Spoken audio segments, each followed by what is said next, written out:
నొప్పి, నరాల వాపు వంటి లక్షణాలతో బాధపడుతున్నారా? వెరికోస్ వెయిన్స్ లో అత్యాధునిక చికిత్స ఏవిస్ వాస్కులర్ సెంటర్. నమస్తే రమగారు. నమస్తే జయ. రమగారు, ఆషాఢ మాసంలో మనకి ముఖ్యంగా శుభకార్యాలు ఏముండవు. అవును, ఏ విధమైన శుభకార్యాలు జరుపుకోము, ప్రత్యేకించి పూజా విధానాలు కూడా ఏమి పాటించాం. కానీ గురు పౌర్ణమి వస్తుందండి ఈ మాసంలో. గురు పౌర్ణమికి ప్రత్యేకించి కొన్ని నియమ నిబంధనలు మనం పాటిస్తూ ఉంటాము. అసలు గురు పౌర్ణమి యొక్క విశిష్టతని ఒకసారి మనం మాట్లాడుకుందామండి. ఆషాఢ మాసంలో పండగలు ఉండవు కానీ పర్వదినాలు ఉన్నాయి.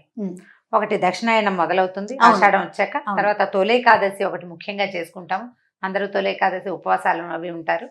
ఇప్పుడు వచ్చే పౌర్ణమి గురు పౌర్ణమి అంట. గురు పౌర్ణిమ వ్యాస పూర్ణిమ అని చెప్తారు. వ్యాసుల వారు, వేద వ్యాసుల వారు ఈ రోజున జన్మించారు. ఈ వేదవ్యాసులు అంటే ఏమిటి? మనకి వేదాలని భగవంతుడు ఒక పూర్ణ రూపంగా అందించిన వేదాన్ని 4 భాగాలుగా మానవుల యొక్క సౌలభ్యం కోసం 4 విభాగాలు చేశారు. ఆ విభాగాలు చేసిన వేదవ్యాసుల వారి జన్మదినము, ఆయన విభాగం చేసిన రోజు కూడా ఇదేనండి. దాంతోపాటుగా ఆయన భాగవతము, భారతము, అష్టాదశ పురాణాలు అన్నీ రచించి మానవాళికి అందించారు. అయితే ఈ వ్యాసుల వారి జన్మదినం అవటం వల్ల జగత్తుకి గురువైనటువంటి ఈ వ్యాసుల వారి పుట్టినరోజుని ఇలా ప్రత్యేకంగా జరుపుకోవాలని ఒక నియమం ఏర్పరిచి పెట్టారు. అంటే జగత్తుకి గురువు వ్యాసుల వారు అవటం ఒక సంగతి అయితే, ఈ రోజున గురువుకి నమస్కరించటము. గురువు అంటే మనని, వ్యక్తిని, మానవుణ్ణి భగవంతుని వైపు ప్రయాణం చేయించేవాడు గురువు. అజ్ఞానాంధకారం నుంచి వెలుతురు చూపించేవాడు. గురు అంటే అదే చీకటిలోంచి వెలుగులోకి తీసుకెళ్లేవాడు అని. అక్షరజ్ఞానం లేని వాడికి అక్షరబోధ చేసినవాడు, ఆత్మజ్ఞానం లేని వాడికి అది ఇచ్చినవాడు, ఆధ్యాత్మికమైన ఆలోచన లేని వాడిని ఆధ్యాత్మికమైన పయనాన్ని చేయించిన వాళ్ళు గురువులు. అలాంటి గురువుని స్మరించి, నమస్కరించి, పూజించడం కోసం ఈ రోజుని ఒక పర్వదినంగా మనం జరుపుకుంటాం. మనకి ప్రతివాడికి గురువు అవసరమే. ఖచ్చితంగా అండి. ఏది నేర్చుకోవాలన్నా మనిషి పుట్టగానే ఏం నేర్చుకుంటాడు? వాడంతటి వాడికి వచ్చేది వేల్చీకటం ఒకటి వస్తుంది అంతే. ఎక్కడున్నా సరే ప్రకృతి చాలా చోట్ల గురువుగా ప్రవర్తిస్తుంది. అమ్మ నాన్న కొంతవరకు మనకి గురువులుగా ఉంటారు. తల్లి ప్రథమ గురువు, తండ్రి కొంత మటుకు గురువుగా వస్తారు. ఆ తర్వాత ప్రపంచాన్ని మనకి పరిచయం చేసేవాడు గురువే. ఈ గురువుని బ్రహ్మ విష్ణు మహేశ్వర స్వరూపంగా, త్రిమూర్తులుగా ప్రతీకగా గురువుని పూజించడం భారతీయుల యొక్క సాంప్రదాయం. గురువుని గౌరవించాలి. తాకకూడని, కాలు తగలకూడని విషయాలలో గురువు ప్రధానమైన వాడని చెప్పారు చాణక్యుల వారు. కొన్నిటికి కాలు తగలకూడదు. గురువుకి గనక మన కాలు తగిలితే జన్మ జన్మాలకి మనం నరకంలో పడిపోతామని చెప్తారు. మనం ఇప్పుడు మన గురువు అంటే ఆధ్యాత్మిక గురువులు అందరికీ ఉండకపోవచ్చు, కానీ విద్యా గురువులు అందరికీ ఉంటారు ఖచ్చితంగా. ఇప్పుడు ఏ కుల వృత్తో నేర్చుకుంటారు.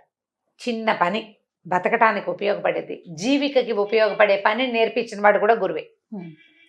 ఓ చిన్న మెషిన్ టైలరు, అతనికి మొదట కత్తిరింపు, కుట్లు నేర్పించిన వాడు గురువు. ఓ కుమ్మరి, మొట్టమొదట అతనితో ఆవం పెట్టించిన వాడు గురువు. అట్లా ప్రతి వాళ్ళకి గురువు ఉంటాడా? ఈ సాధారణంగా జీవికకి ఉపయోగపడే గురువు ముఖ్యమైన వాడు మన జీవితంలో. అదే కాకుండా మనకి భగవంతుని వైపు ప్రయాణం చేసే అవకాశాన్ని ఇచ్చేవాడు.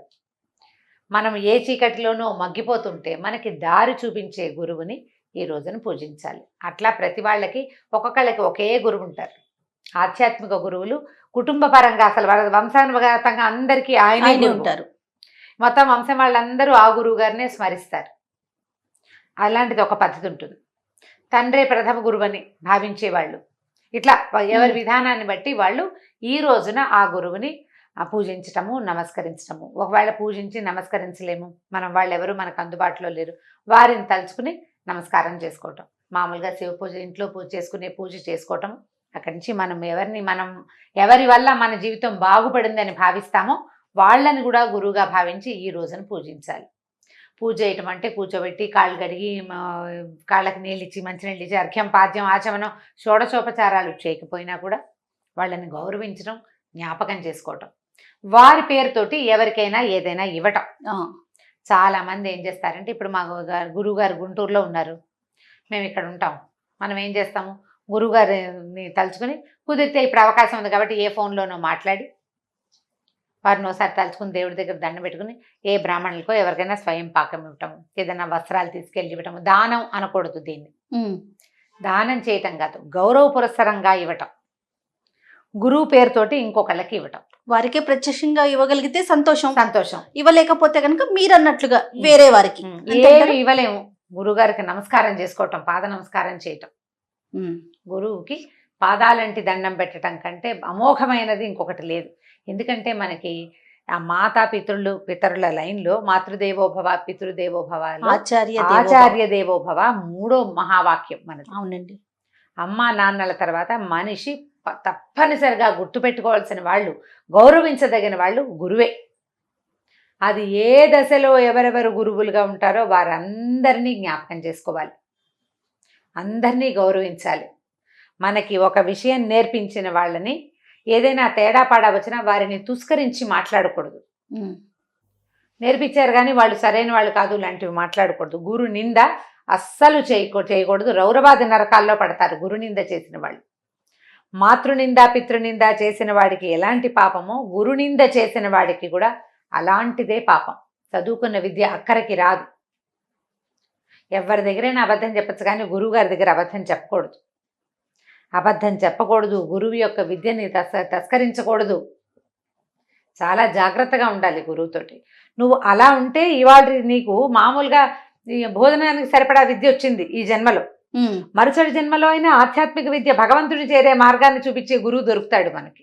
ఆ అవకాశం లభిస్తుంది. మనం ఇప్పుడున్న మనకి ఉన్న ప్రస్తుతపు గురువు మీద మనం ఎంత గౌరవాభిమానాలు చూపిస్తామో, నువ్వేం గౌరవించలేవు, దండం పెట్టలేవు, వారికి ఏమి ఇవ్వలేవు, ఏం పర్వాలా. అగౌరవపరచబోక.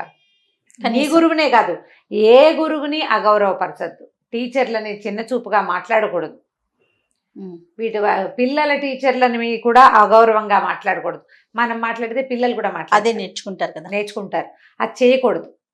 అది చేయకపోతే మనం భగవంతుని చేరే మార్గానికి అవసరమైనటువంటి ఆత్మవిద్య, ఆధ్యాత్మ విద్య మనకి లభిస్తుంది ఒక గురుముఖతః.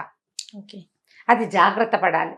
టీచర్లను తుస్కరించి మాట్లాడుకుంటూ కుదురుండదు. అంతే. వాళ్ళతోటి మనం మాట్లాడుకుని జాగ్రత్తగా మాట్లాడాలి. అమ్మా నాన్నలతో పాటు గురువుని గౌరవించాలి. ఆ గౌరవానికి తగిన రోజు ఈ గురు పూర్ణిమ. ఈ గురు పౌర్ణమి నాడు మామూలుగా మనం లలితా సహస్రం చేసుకోండి అలా చెప్పుకుంటాం. అవునండి. సాయంకాలం వేళ అమ్మవారిని భావించి చంద్రబింబంలో నమస్కారం చేసుకోవటం, ఏదైనా లలితా సహస్రం చేయటం, పాయసం లాంటివి నివేదన చేయటం, ఇవన్నీ విధానాలు మనం రెగ్యులర్గా ఎప్పుడు చేసుకునే ప్రతి పౌర్ణమికి చేస్తాం. ఈ గురు పూజ రోజున మాత్రం జ్ఞాపకం పెట్టుకుని మన గురువుగారిని ఎవరినైనా స్మరించుకోవటం, జ్ఞాపకం చేసుకోవటం, బుద్ధిలో వాళ్ళు చెప్పిన మంచి మార్గాన్ని పెట్టుకోవటం, ఒకసారి మళ్ళీ తలుచుకుని దానికి ఇంకోసారి పద్దుము దులిపి పదును చేసుకుని బుద్ధిని సక్రమమైన మార్గంలో నడిపించడం.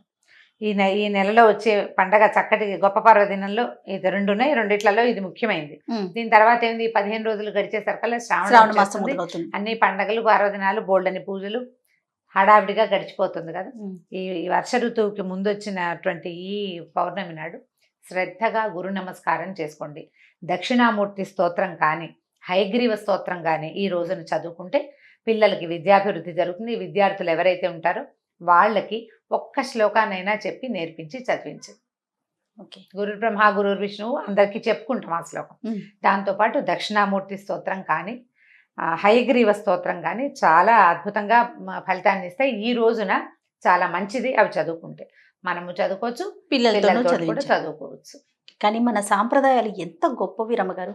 తల్లి తండ్రితో పాటు గురువుని కూడా గౌరవించటానికి ప్రత్యేకించి ఒక రోజుని పెట్టి ఖచ్చితంగా గురువుని స్మరించుకోండి అని మనందరికీ అలవాటు చేసే ప్రయత్నం చేశారు చూసారా. అంటే మనం ఏది చెయ్యాలో అది మనకి పర్వదినాల్లోనే నిర్ధారింపబడి పెట్టారు. తప్పకుండా ఇవాళ గురు పూజా మహోత్సవం చేయాలి అంతే. చేసి తీరుతారు కదా. సగం మంది చేస్తారు కనీసము, మిగిలిన సగం వాళ్ళు తెలుసుకుంటారు. ఈ ఏడాది కాబట్టి వచ్చే ఏడాది చేస్తారు. ఎప్పుడో ఒకటికి బుద్ధికి ప్రచోదనం కలుగుతుంది. అంతే. పూజ చేసినా చేయకపోయినా రమ్మగారు గౌరవించాలనే భావన అయితే కలుగుతుంది కదా. గౌరవమే ప్రధానమైంది. పూజ చేయటం పక్కన వేరే సంగతి అయితే గౌరవించడం చాలా ప్రధానమైన విధి. అగౌరవపరచకూడదు అనే ఒక ఇంగితాన్ని మనం కలిగి ఉండాలనే ఇట్లా మనకి పర్వదినాలే అట్లా ఏర్పరిచి పెట్టారు. అవునండి. ఓకే రమ్మగారు, థ్యాంక్ యూ అండి. నమస్తే. నమస్తే. సుమన్ టీవీలో మీ పర్సనల్ అండ్ బిజినెస్ ప్రమోషన్స్ కోసం కింది నెంబర్కి కాంటాక్ట్ చేయండి.